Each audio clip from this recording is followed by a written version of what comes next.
Welcome to Jeremy Pryor's podcast, or what I like to call Jeremy Pryor Unfiltered. I'm his daughter and producer, Kelsey Gall, and we are excited to bring you seasons of content all the way from Tolkien to theology, from business to family. If you like to contemplate deep philosophical ideas across a wide range of topics, you've come to the right place. Make sure you give us a follow so you don't miss out on future episodes.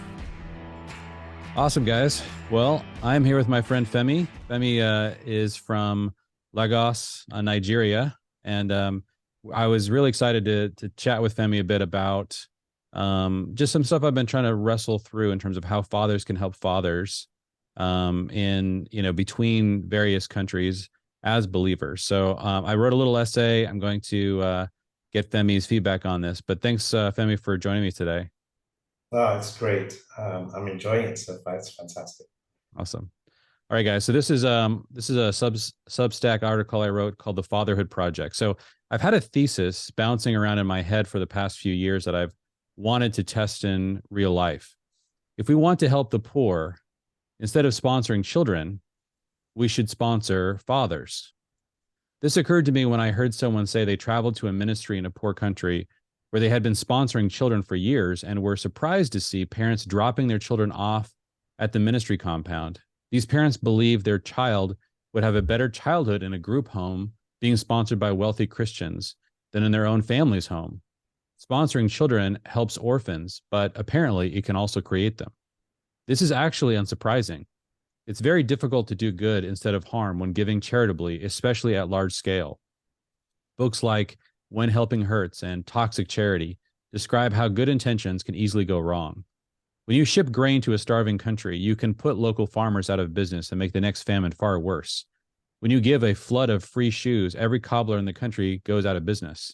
Giving goods can wipe out whole industries. We too often solve short-term problems by creating long-term dependence.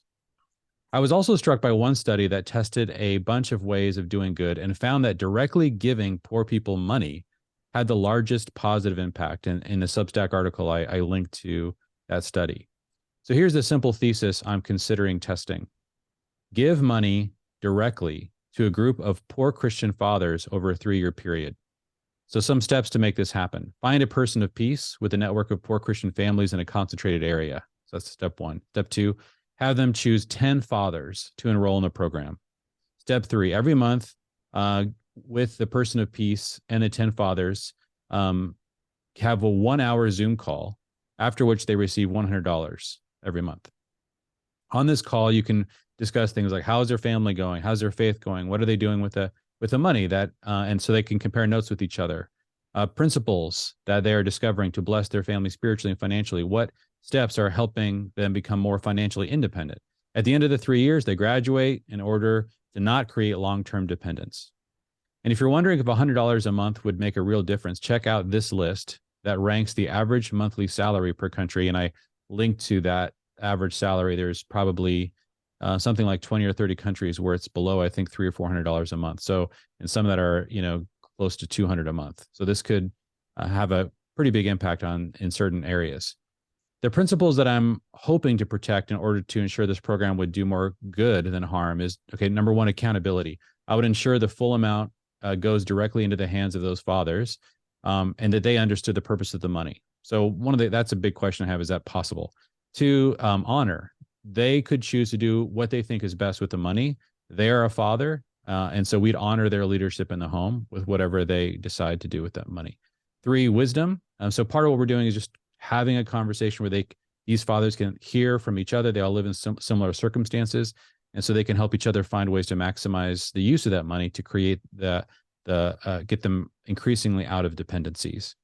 Financial independence, knowing the actual date that the flow of the money is going to end, I'm hoping will help them plan more for the long term. They know they're going to receive $3,600 over 3 years. And so they need to think about how to put that total amount into something that's going to help put their family on a better footing. And then the last value is just family. Strong families ultimately is what lifts people out of generational poverty. Okay, so this is all just a theory at this point. What I'm planning to do next is talk to people who can improve on this thesis. I know there's lots of holes, I'm sure, in it. So before I attempt to implement this, I want to have a bunch of conversations. So the questions I'm asking right now are there fatal flaws in this approach? Has someone found a better way to help families? I definitely want to be aware of those things. And so stay tuned for podcasts where I'm seeking insight. So I wanted to get, Femi, your reaction to that. Like I said, anything that you would say that where it's sort of heading in the right direction, ways in which you would tweak it or change it. Yeah, but how do you react to that? I think it's a very interesting idea. I think it's potentially a highly impactful idea because what we're seeing in Africa is that there is a change in family dynamics that is creating a lot of fatherless homes, so to speak, because a lot of authority has been changed and a lot of traditional lines of respect. Our culture is actually closer to the Eastern culture than it is to a Western culture. But we've seen that with globalization, with cable, with TV, and with poverty, when you have a Western culture and poverty, what you get is something that is extremely cruel in terms of how people try to oppress others and so on. So I think it's a great idea. I think it would be interesting if those 10 families could be put together as some sort of support group for each other, because I think that would help them to have insights. There's a thing particularly in Africa where people really don't like to let the side down. They don't. There is a high sense of I don't know whether it's shame, but they wouldn't want to do things that will be perceived by others as bad. And Okay. so them together would really be useful. And then the networks that they have and the information that they have would now come into that pool and create pretty intelligent solutions for them. I think that would be really important. But in terms of its effectiveness, I think it's a great idea. Okay. A lot of fathers, poor fathers, and they've been left out. I'll tell you a humorous story. I got a letter one day, an email one day for my firm saying that I was entitled to X amount of funds by the bank. And this was all free money. And I thought to myself, oh, wow, I'm actually thinking of expanding. Let me go and see what this is all about. And then when I turned up, they said, sorry, do you have a female partner in your law firm? Because this fund is just for women. And that is the story, I think, in Africa. There's the idea that in some ways the men are basket cases and there's no point helping them because they're just going to drink it all away. Whereas there is a sense of pride that men have, a sense of, how do I want to put it, a sense of, I'm struggling for the words, a sense of esteem they have when their families do well. There's a saying that we have in my tribe, and it says, children are the grandest clothes that a father can wear. And, those kind of things are underneath, that culture is there underneath, but somehow the funding agencies have kind of not ignored the culture, so to speak, and the solutions that they have in some cases are only making things worse. Yeah. Well, it seems like that's kind of something I was trying to understand. And that is that if you're trying to raise money to bless people, there is a trend that it needs to go directly to women or children. And so like the appeals that I have heard to directly help children, this obviously resonates very deeply with people's sense of empathy. But as somebody who really wants to see if we can solve multi-generational problems, it seems like that is always going to be, and there's always going to be need for that. There's certainly crises in which you just need to dive in and help people that are in crisis. But if you want to design something to help people solve long-term problems, it seems like you need to do that. You need to do something to strengthen the family. And so, giving to fathers, I mean, it's just, I think for a lot of people, it just seems like the most counterintuitive thing. Like you give to women, like when the micro investing kind of our micro loans. All the stories I was hearing primarily were, women starting businesses. And so I just haven't heard people directly say, look, let's really help fathers, because that's going to actually long term relieve more suffering for women and children than even giving money directly to women and children. Does that resonate? And do you think that that could be true, or are there some flaws in that that maybe I'm not aware of? Yeah, Jeremy, I think that in the current climate where there are already funds for women, I think that this plan stands a great chance of success. Because what I see, what I observe is that a lot of the funds that go to women go to immediate needs. They aren't long-term in scope. They aren't envisioning a future. They're basically meeting current needs of, we're going to eat, we're going to have meals today. We're going to do, and of course, for the United Nations, that meets some of the MDG goals in terms of the amounts of calories children take, and that's great. But I think in terms of a longer term vision, I think that being able to empower fathers would because I think the two the two sexes tend to see things in a complementary way. And I think that the longer range vision would complement the day-to-day funding of families. Yeah. And in terms of, I know that one question, what have you seen in terms of actually delivering funds directly to people? There's the stories that I hear, where nations try to do really good, or the UN, they come with, huge amounts of funds, and there's such a tendency for there to be kind of corruption. And so the amount of funds that actually reach the people that are intended to help, there's a lot of, it's difficult to get through all the gatekeepers. And I'm wondering if there's something with just technology going directly to a person of peace. And a lot of this does, to me, just stem from sort of a basic thought that, as a believer, as a Christian, who's a part of a worldwide family, I would want to know if somebody in my family is really struggling, and I would want to help the people that are struggling the most, especially if I could help them in a long-term fashion. Like that excites me.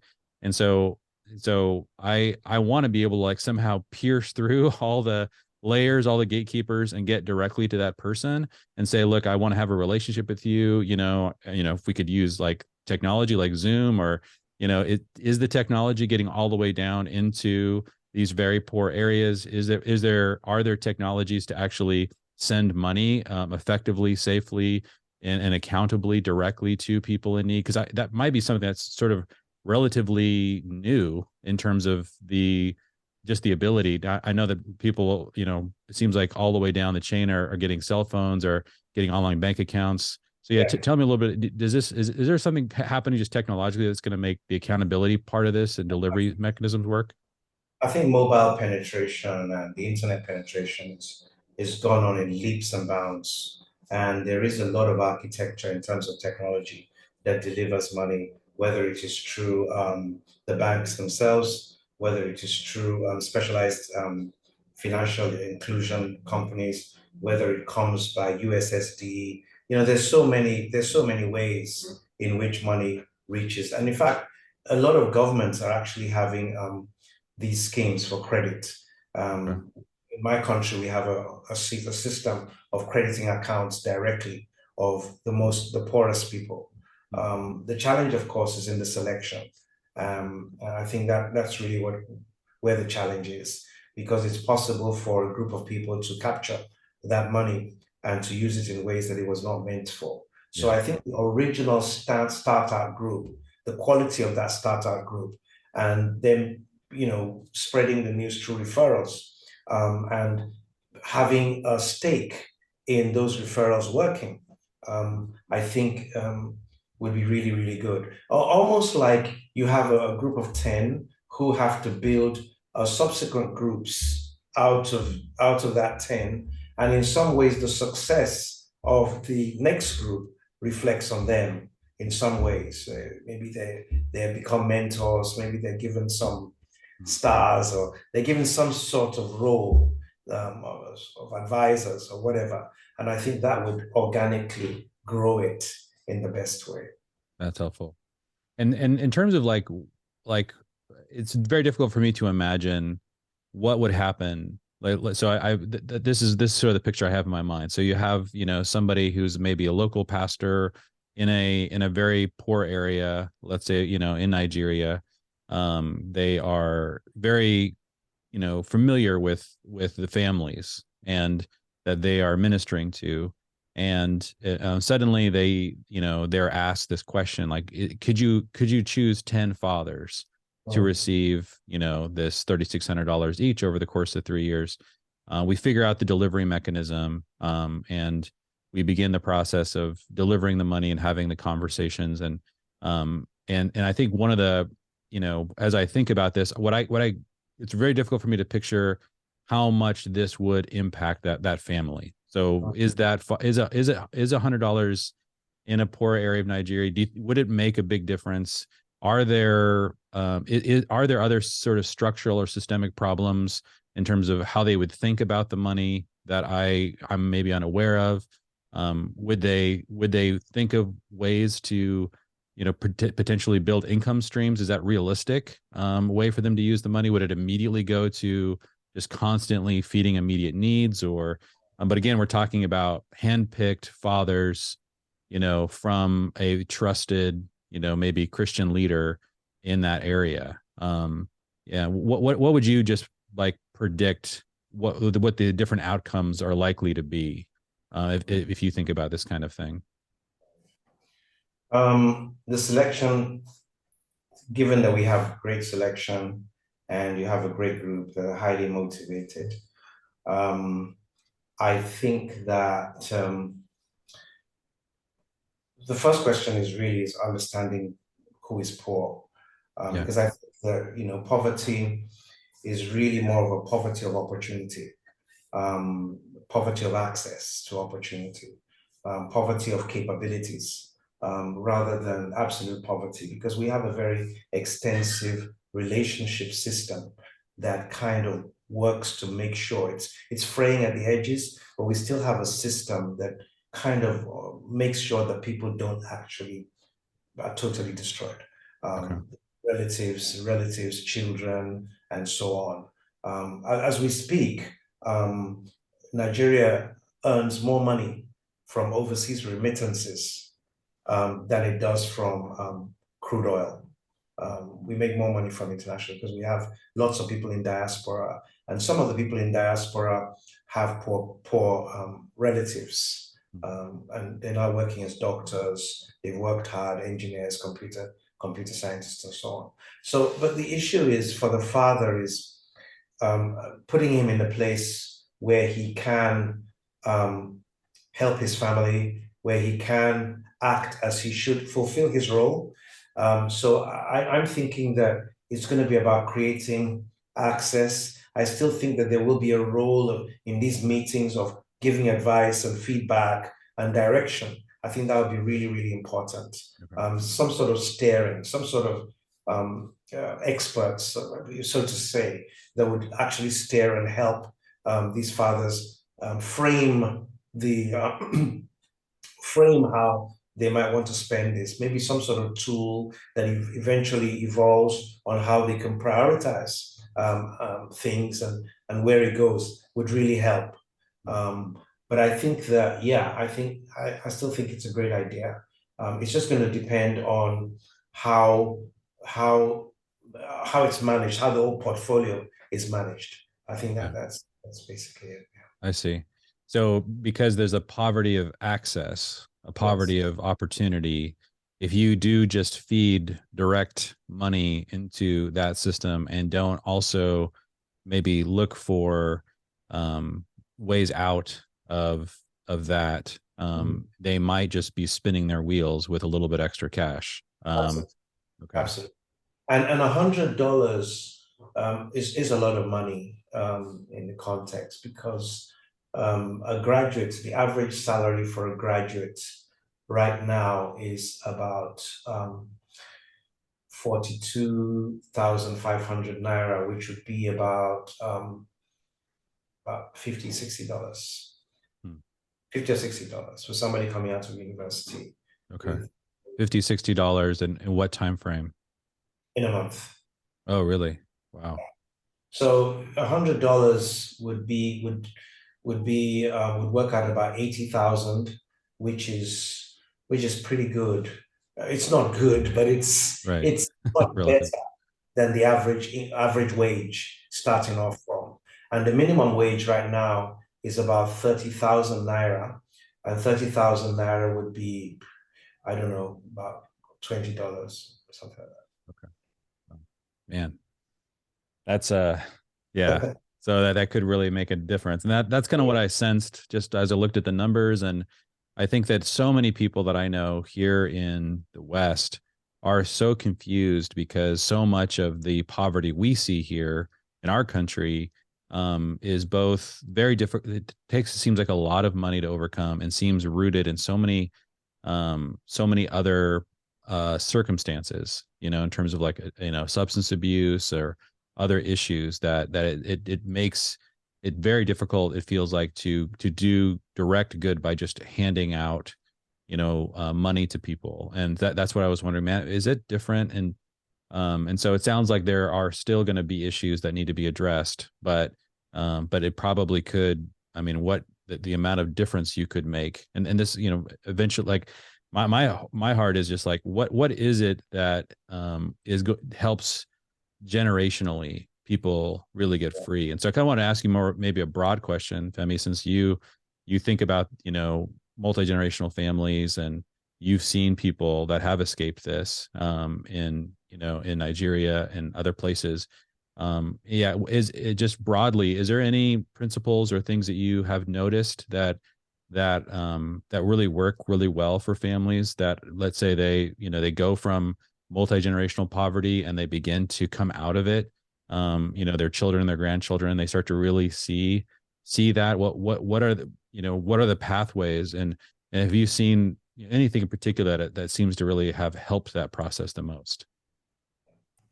I think again, I think it's about starting really small, and I think it's about a business or a venture that involves the entire family. So, for instance, quite near my house, there's a pastor. I'm not sure he's very well paid by his organ, by his denomination, and he started with a little machine that grinds tomatoes for people, just grinds tomatoes and peppers and stuff like that. And we've used him, even though we have a blender, but we go out there and we use his services. And the children come back from school and they work the machines as well. And so they work the machines. So there's a whole family focus around that investment.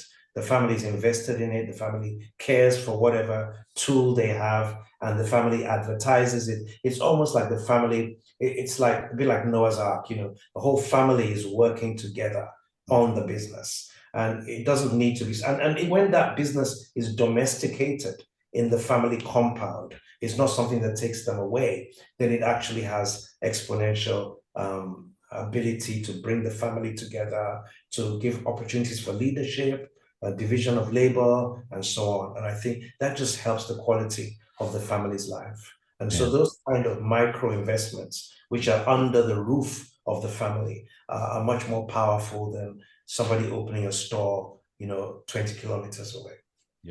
Yeah, man, that's really great. That is definitely that is such a bigger win, than just the purely financial one, because that's when fathers start to lead their families. That's when, the team starts to develop. That's when relationships, can get really thick and deep, as opposed to constantly having work just separate the family, and where you're just ships passing in the night. You're not really spending time together. And that's kind of where, when I kind of to bring this full circle, when I heard the story about the children being sponsored and it actually separating the family, that was really heartbreaking to hear.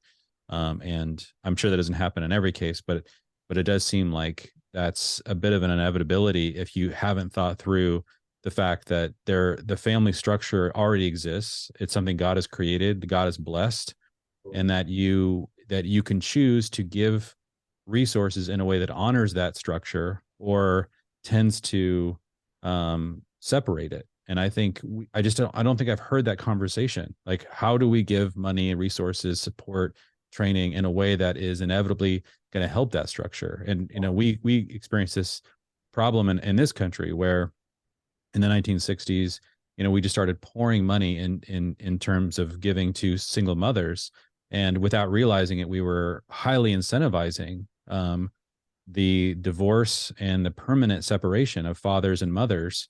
And we saw an epidemic erupt. And when you create these financial incentives to that basically go against the structure of the family, we have to be aware that these are inevitable results. And is it possible to do the reverse of that? Is it possible to give resources, money, in a way that honors the structure of the family, strengthens the structure of the family, incentivizes the family to stay together, for the father to lead his family, to love his family, to work as a team with his family? And that's definitely the primary thing I'm trying to understand and want to see encouraged. I think that's great. I think one of the challenges going forward would be for families to understand that they can become prosperous doing small things. Generally, what we find is that the moment a family begins to emerge from abject poverty, they start to see a future for their children in the cities in an air-conditioned office, and that creates this dislocation of the family. Whereas it is possible for this man to have this small grinding machine. And it is possible for him to scale it, because in our economy, we have only 400,000 people who have $1,000 or equivalent in their accounts out of a population of 200 million. And so a lot of the economy is what you call the bottom of the pyramid. There's masses of resources at the bottom of the pyramid at the right price. And so these kind of businesses can be extremely prosperous if they learn how to scale what they're doing, and they learn to improve their processes and to grow in this way, rather than to buy into some model of, my child is going to be sitting in an air-conditioned office in the city, 200 miles away. Yeah, that one single way out into the city with that's going to lead to more disintegration.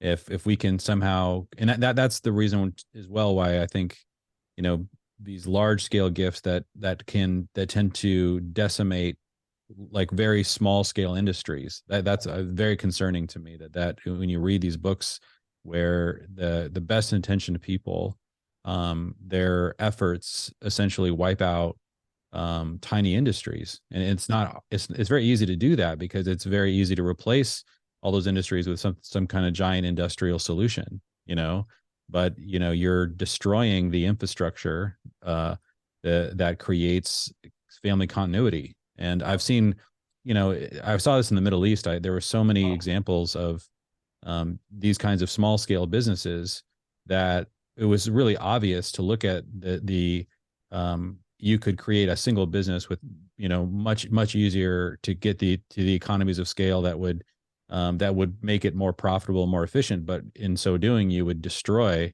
1,000 family businesses that were integrated, and that their culture really resisted that transformation, because they cared more about the family lifestyle than they did about the efficiency created by some large industrial transformation. And I think in our culture, we've never done that. Like, we've always just allowed the creative destruction of capitalism to do its thing. And I think as long as you're in a fairly wealthy country, maybe you can get away with that to a certain degree. But I think you have to have a vision for what do you want the typical family's economic life to look like, and are our economic policies and particularly as believers, is the way that we're giving and supporting likely to allow that to continue and flourish, or are we subtly undermining that? Absolutely. And the thing is that this massive bottom of the pyramid, so to say, so you have the man grinding the tomatoes, you have somebody servicing those machines, and you have somebody fabricating parts. for those machines. And you have a whole ecosystem of skills. And if those skills improve, who knows, they start exporting them to other countries. And I think giving that kind of vision to these families is almost as important as the money themselves, because the narrative that they hear is almost like, you've got to be really big, you've got to be really massive, you've got to be like a corporation in order to have any sense of meaning. And so part of it is letting them see the beauty of smallness, the nimbleness, the adaptability, the innovation, and all the advantages of being small, so to speak. And I think that would make it a valuable proposition. Yeah. Awesome. Well, Femi, thank you so much for giving me some feedback. This is super helpful. I'm sure we'll be talking more about this, because I'd love to, as I really continue to explore this, if we get to the place of, actually launching an experiment and getting some of the feedback, I'd love to talk more about how to do this well. Thank you. Thank you. Thank you for listening to Jeremy Pryor's podcast. Make sure you hit that follow button so you don't miss out on any future content. Follow Jeremy on Twitter and Instagram, as well as his Substack blog, all linked in the description. See you next time.